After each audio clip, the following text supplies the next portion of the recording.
When I look at moving from the military to corporate world, when I look at moving from Fortune 100 to entrepreneurial space, when I look at moving from profit to nonprofit, and looking from being part of a corporate organization to running my own business, at the very root of it has always been the ability to set a new set of goals and to lead not only yourself, because let's face it, you can't lead yourself, you can't lead others. Would we agree to that?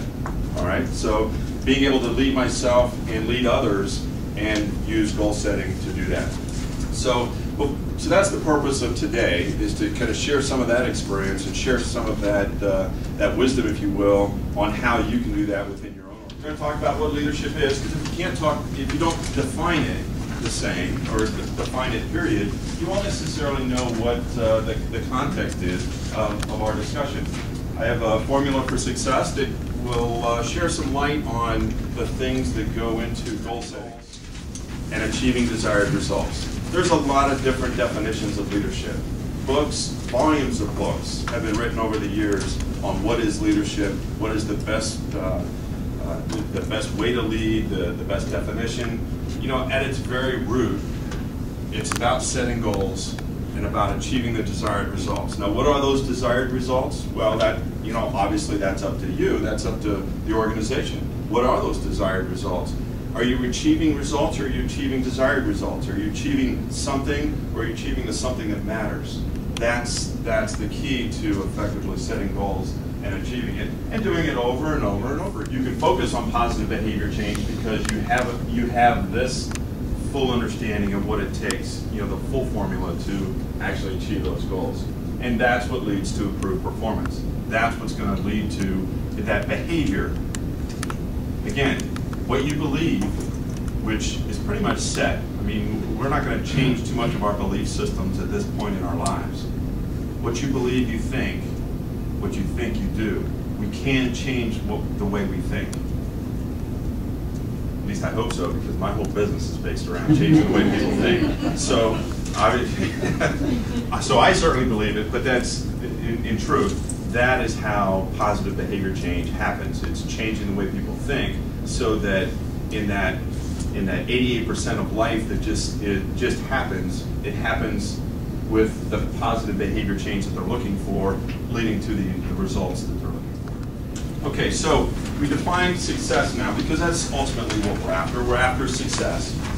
Success is the continual improvement of your own predetermined goals, stabilized by balance, purified by belief.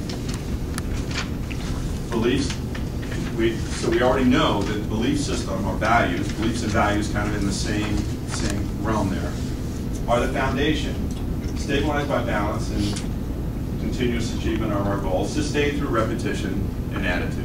Right? So I'm driving home a theme here that goal achievement is attitudinal. It's not so much, certainly you have to have a goal, but it's attitude. Anybody have a goal in their head that's not written down? Okay. So the rest of you don't have goals. Oh no, the rest of you have goals that are written down. You got to write them down. They have to become visible, because studies show that of all the senses that we have, the 5 that we have, visual is the most powerful. That visual learning that we do, that visual processing that we do, has the most impact on achieving what we want to achieve. All right. So if you see them, to me, a goal is not a goal unless it is written down and put somewhere in public. Right? Make sense? Put it on your refrigerator with all the pictures of the kids and the grandkids. Put it, on the piano where all the other pictures are. Put it wherever you're going to see it, day in and day out. Because if it's not written down, you'll forget it. You know it, but you'll forget it because, again, life takes over. You are only consciously thinking about what you're doing in life 12% of the time. Proven fact. So if you don't make a conscious effort to reprocess your goal, then you'll forget it. It'll out of sight, out of mind. So, written, harmonious, tied to a greater purpose. This is really key in the nonprofit space, because are your goals not only realistic, attainable, specific, etc., but can you specifically tie your goals of your current organization to the vision and mission. Hopefully you can. Establish action steps to success. See, now you have the obstacle, now you have the possible solution, now you can apply the action steps directly to those solutions. Because now all of your action steps, you can very clearly communicate. If you're an executive director or a staff member, you can articulate to your board, we're going to take these steps, it's going to eliminate this obstacle to achieve this goal. See how it connects the dots? And you can see why, as I sat in board meetings with my board members, saying, okay, you said you were going to do this, and being able to hold people accountable to those action steps, there's a very real reason. It wasn't just an action step that somebody threw on a spreadsheet, and now we got to, okay, well, why are we doing this? By using this kind of a process, there was meaning behind it, meaning behind every single action step. Creating a target date, you have to have a date. You can't say that, well, we're going to do this, and when it happens, it happens. Especially now, obviously we all find ourselves as nonprofit boards and staff with a sense of urgency, do we not? I hope we do. Because, obviously with the economy, and maybe it'll recover, maybe it won't. Obviously with the competition for funds and volunteers and the like, obviously this is very important.